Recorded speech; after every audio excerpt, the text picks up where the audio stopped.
Sam repaired the car. Now, who is the doer? Is car the doer of the action? Can car repair itself?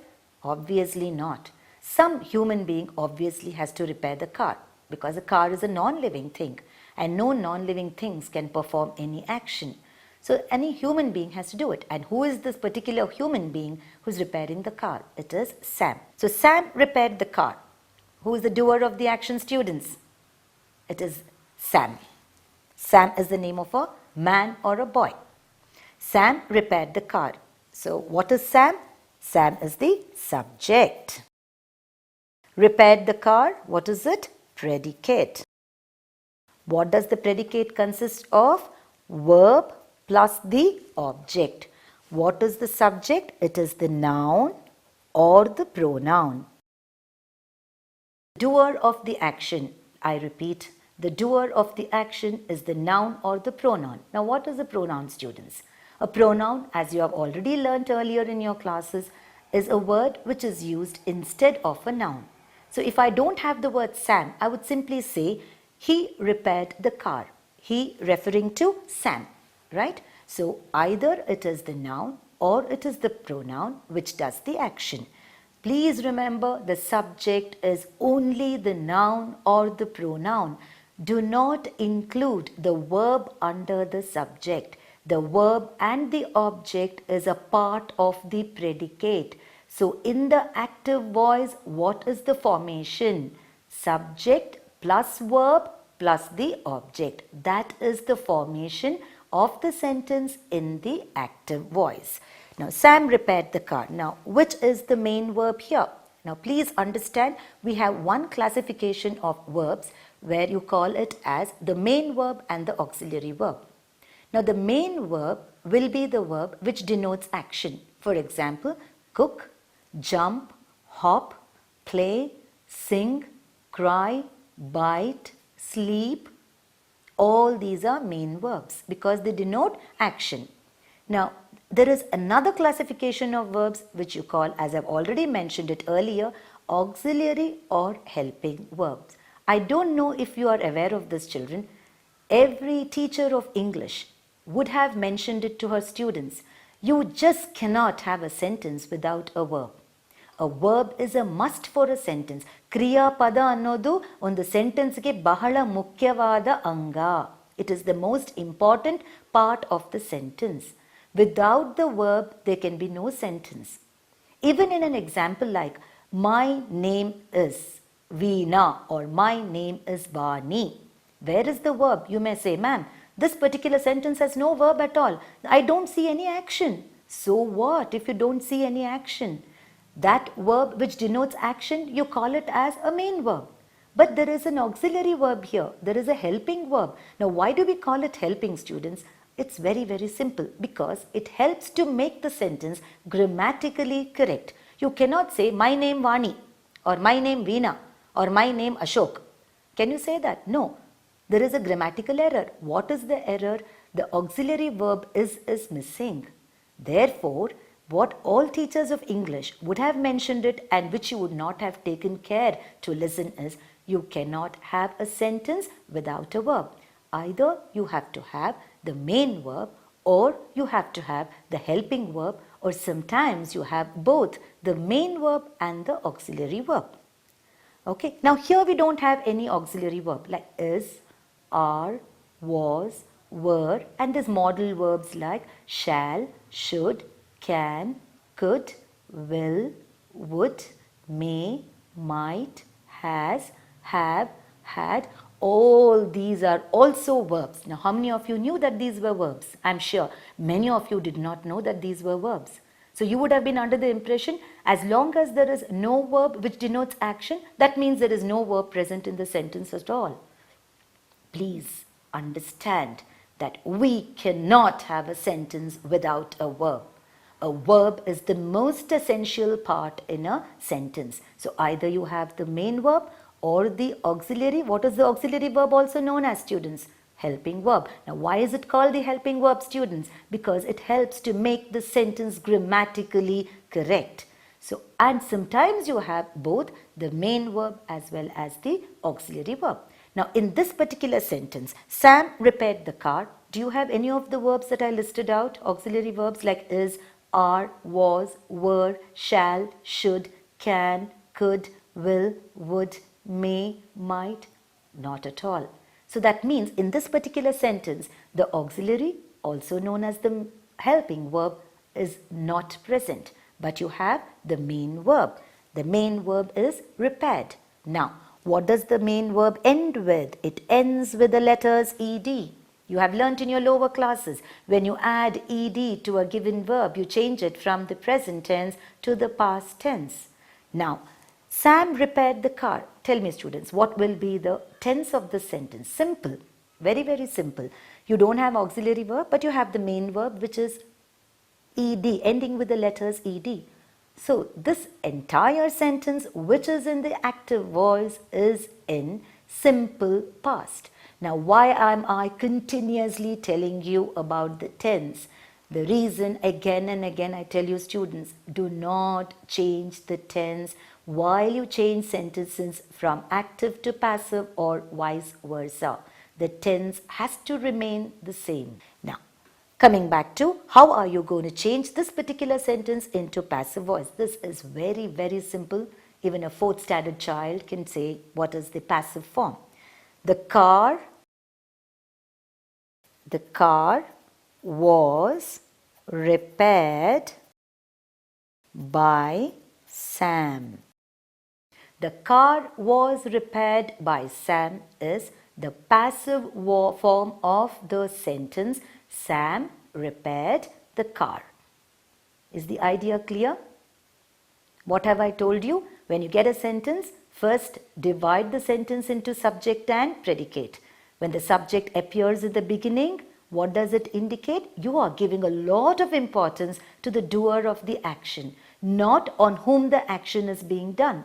The doer of the action is highlighted. He is given a very, very prominent place, and therefore he or she appears in the beginning of the sentence. So far, whatever sentences that we have discussed, students, you have noticed one common thing, and that is the doer of the action is in the very beginning of the sentence. So in the active voice, what do we conclude? The doer of the action is given prominence, the doer of the action is given a lot of importance, and therefore the doer of the action, he or she, will appear in the beginning of the sentence. Can we move on to another, students? Another example, students? Can we move on to another example, students?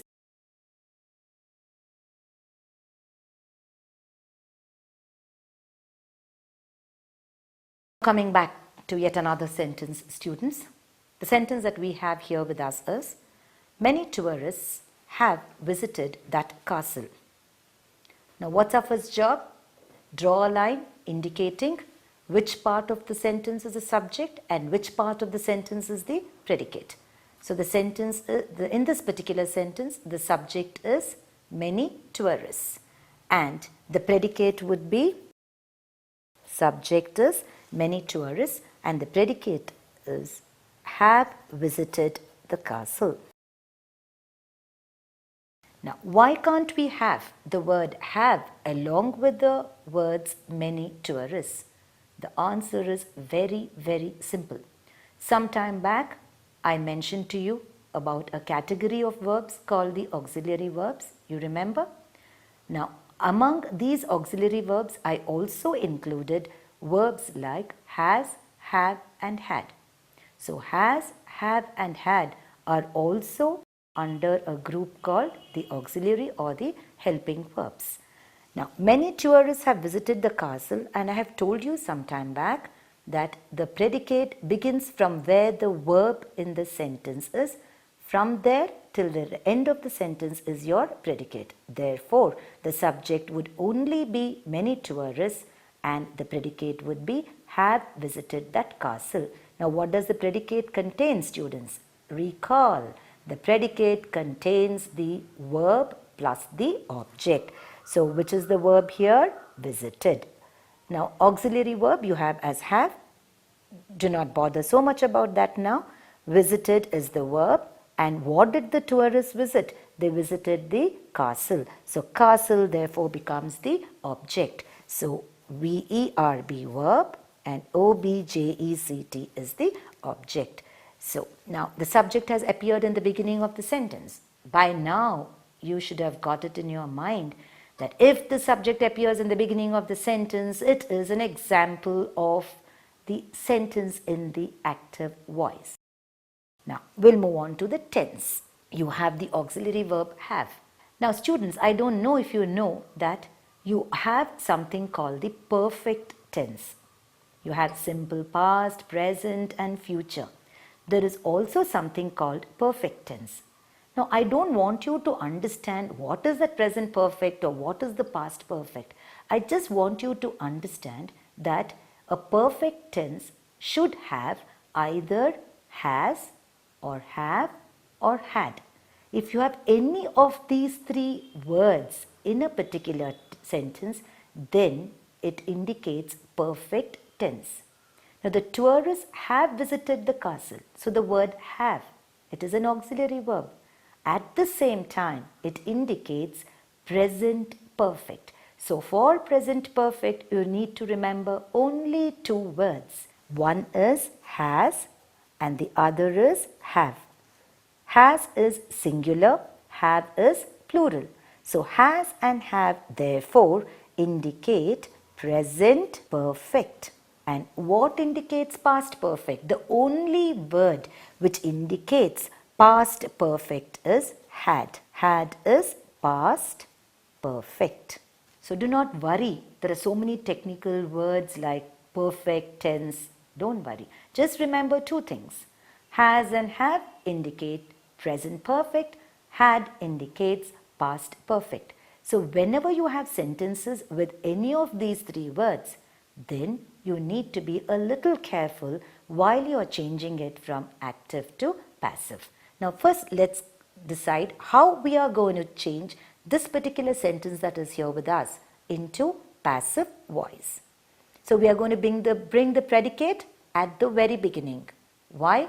Because the receiver of the action is more important than the doer of the action in the passive voice. So what is the action that is being performed? Visiting. And what are the tourists visiting? They are visiting the castle. So what are you going to therefore bring at the beginning of the sentence? You are going to bring the words that castle. So you are going to change this into passive voice in this manner. That castle has been visited by many tourists. I write it. That castle has been visited by many tourists. Now, I want you to focus your attention on the word have here and the word has. Now, why didn't I use the word have in my passive voice? The answer is once again simple. Now, in the active voice, the word have, if you remember or if you can see, it is immediately after the word tourists. Now, tourists has the letter S. So, whenever you add a letter S to a noun, you are changing it from singular to plural. And have indicates plural. It is present perfect which is in the plural form. But when you change it from active to passive, that castle appears in the beginning and castle has no letter S. It is minus the letter S, which means this castle, which is a noun, is in the singular number. Singular andre enu? Ekavachana. Plural andre enu makle? Bahuvachana. Illi tourists annodu, it is indicating more than one person. ಹಾಗಾಗಿ ಇಲ್ಲಿ have ಅಂತ ಬಂದಿದೆ active ವಾಯ್ಸಲ್ಲಿ. ನಾವು ಅದನ್ನು passive ವಾಯ್ಸಿಗೆ convert ಮಾಡಿದಾಗ ಅಥವಾ passive ವಾಯ್ಸಿಗೆ change ಮಾಡಿದಾಗ ಇಲ್ಲಿ ಕಾಸಲ್ ಅನ್ನೋದು ಸ್ಟಾರ್ಟಿಂಗಲ್ಲಿ ನಾವು ತೊಗೊಂಡು ಬಂದಿದ್ದೀವಿ. ಸೊ ಕಾಸಲ್ ಅನ್ನೋದು ಅದಕ್ಕೆ ಲೆಟರ್ ಎಸ್ ಆ್ಯಡ್ ಮಾಡಿಲ್ಲ, ಹಾಗಾದರೆ ಅದು ಏಕವಚನ. ಏಕವಚನ ಆದ ಕಾರಣ ನಾವು ಹ್ಯಾವ್ ಅಂತ ಇನ್ಕ್ಲೂಡ್ ಮಾಡಿದ್ರೆ ಸಬ್ಜೆಕ್ಟ್ ವರ್ಬ್ ಡಿಸ್ಎಗ್ರಿಮೆಂಟ್ ಆಗೋಗುತ್ತೆ. ಸಬ್ಜೆಕ್ಟು ವರ್ಬು ಎಗ್ರಿ ಮಾಡಬೇಕು. ಹಾಗಾಗಿ ನಾವು ಇದು ಸಿಂಗ್ಯುಲರ್ ನೌನ್ ಆದ ಕಾರಣ ಸಿಂಗ್ಯುಲರ್ ವರ್ಬ್ನ ನಾವು ಯೂಸ್ ಮಾಡಬೇಕು. ಹ್ಯಾಸ್ ಬಂದ್ಬಿಟ್ಟು ಸಿಂಗ್ಯುಲರ್, ಹ್ಯಾವ್ ಬಂದು plural. But both has and have indicate present perfect. Okay, many tourists have visited the castle. Now, why do we have here? That's because tourists has the letter S and it is plural. Now, when we change it into passive voice, we have brought the noun castle at the very beginning. So, castle is singular noun. So, what is the singular verb of have? It is has. So, therefore, instead of have, we are going to use the word has. So, that castle has been visited by many tourists. This is the perfect transformation of this particular sentence into the passive form.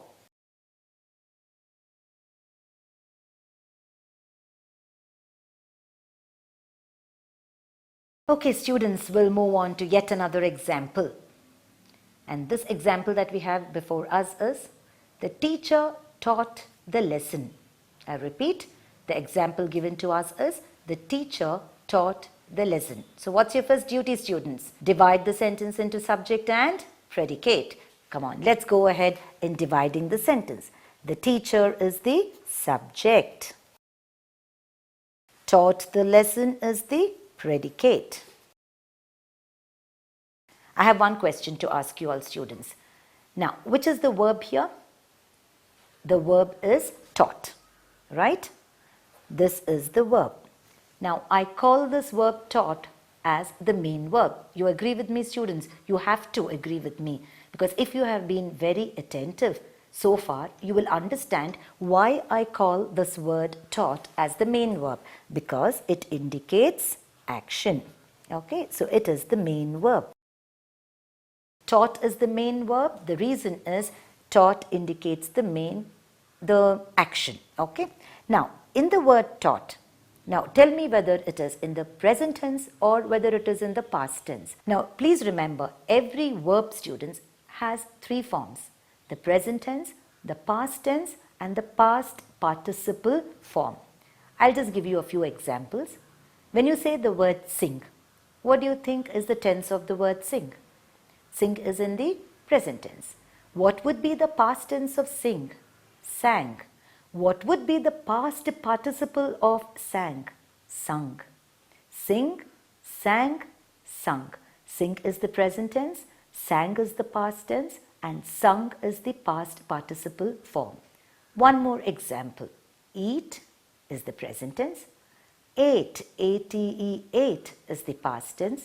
What is the past participle form? Eaten, E-A-T-E-N. So, in this particular sentence, the teacher taught the lesson. Now, taught is the verb, main verb, because it is indicating action. Now, tell me whether it is in the present tense or past tense. Present tense would be teach. Past tense would be taught. So, not always you add ed to change a verb from the present tense to the past tense. So, verbs which do not take ed form in its past tense, you call them as irregular verbs.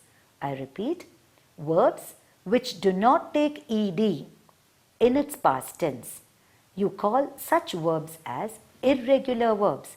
Then what are regular verbs? Regular verbs are those verbs which take ed. For example, bake. The past tense of bake is baked.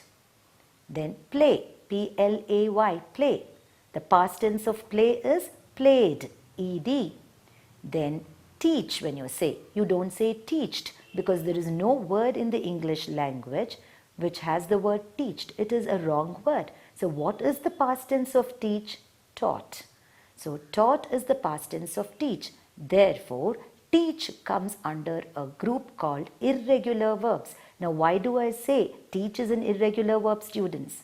Remember, when you cannot add ed to a given verb, then such a verb will be called an irregular verb.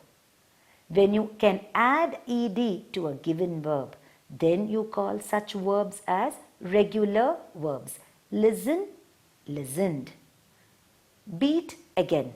You don't say beat, bet. There are many students who say the past tense of beat is bet. My teacher bet me. How very wrong this is. You are killing the English language mercilessly if you say my teacher bet me.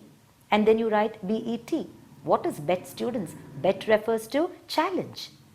Beat is in the present tense. The past tense is also beat and the past participle form is beaten. Okay, my teacher beat me today. My teacher beat me yesterday. Yesterday is past. And the past tense of beat is beat itself. Kindly avoid using the word bet as the past tense of beat. Beat, beat, beaten. Beat is present tense, beat is also past tense, and the past participle form of beat is beaten. So, what do you call such verbs which do not take ed? You call them as irregular verbs. Therefore, teach is also an irregular verb. Why? Because you cannot add ed to the word teach. Now, fine. So, we have understood that the teacher is the subject because it is the teacher who is doing the action of teaching. So, it is the doer of the action. The teacher is the doer of the action. Taught is the main verb. What did the teacher teach? Lesson. So, lesson becomes the object.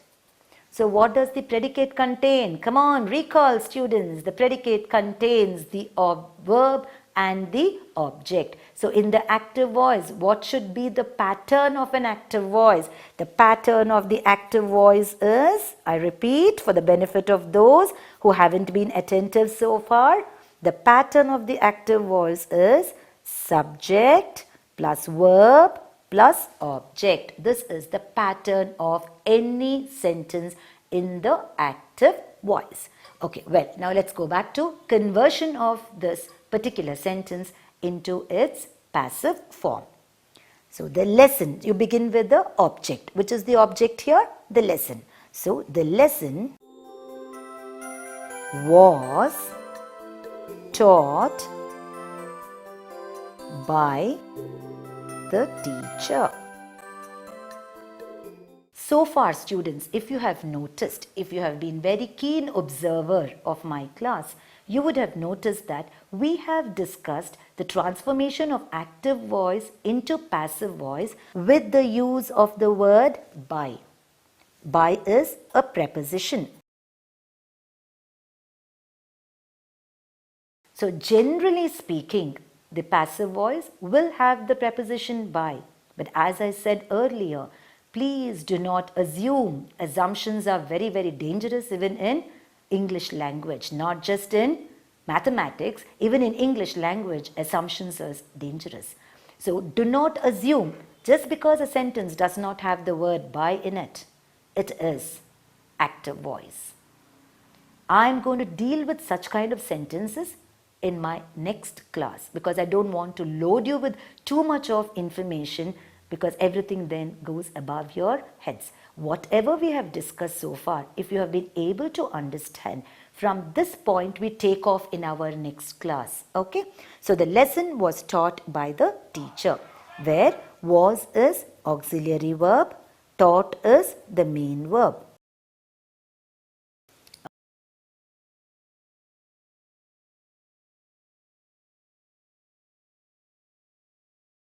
Please remember, now you might wonder, why do we have to learn active voice and passive voice? What is the use of learning it?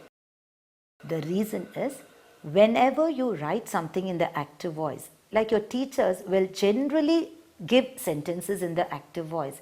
The reason is very simple. Anything given in active voice, it is easier for students to learn, retain and recall when required. Recall is remember when it is required. But then okay, that is fine. But why passive voice? Why should we learn transformation of sentences from active to passive? Now, if you are readers of newspapers and magazines, you might have noticed that most of the sentences are in the passive voice. The thief was arrested. So, who does the work of arresting? It is the police. So when I say the thief was arrested, students, do not think that it is in the active voice. Oh, ma'am said most of the time if the word by is not there in the sentence, it has to be active voice. That is 70 to 75% of the time. If the sentence does not have the word by, then it is in the active voice. But you have the remaining 25%. Every rule has an exception, even in English grammar. So you can have sentences in the passive voice, students, without the use of by. For example, the student was rewarded. The student was rewarded. Now it is not the student who is rewarding. The student is receiving the reward. Now who gives the reward for a student? Because it is mentioned as student, it should obviously be someone in the educational department, someone from an educational institution. So you could say, when you are changing that into active voice, you would say the student was rewarded by the teacher, if you say.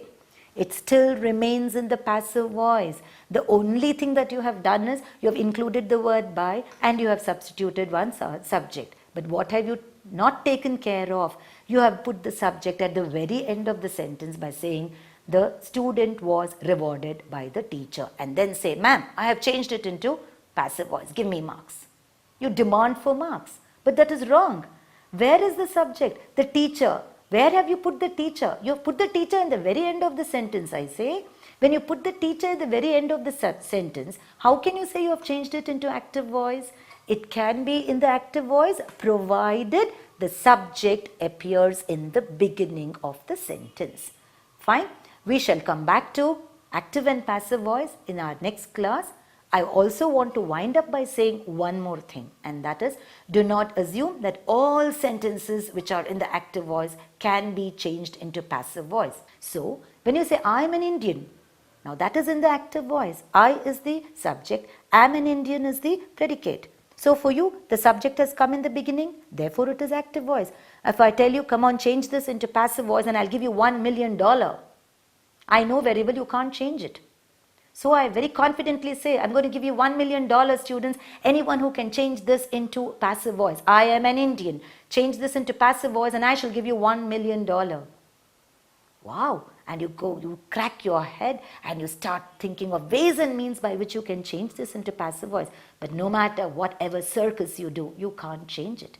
So what is the conclusion that I'm arriving at? Not all sentences can be changed from active to passive voice.